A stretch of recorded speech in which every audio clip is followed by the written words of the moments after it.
In this video, we will teach you how to customize the Enrollment Welcome Message for your various programs. Go to the My Company page. Click on the Enroll Form Settings. Click the down arrow beside the Enrollment Welcome Message setting. Select the plus button to add a new welcome message. Enter the welcome message internal name.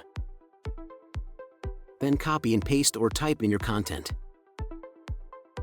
You can include images and links.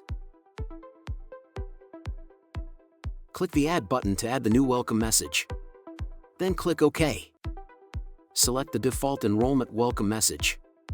This will be the message that goes out by default to everyone who enrolls, unless you have a specific welcome message on the program.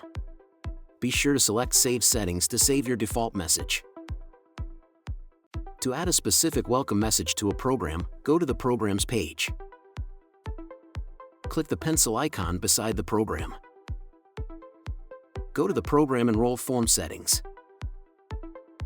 Select the drop-down arrow beside the Enrollment Welcome Message setting. Select the welcome message from the list. Click Save to save the changes made.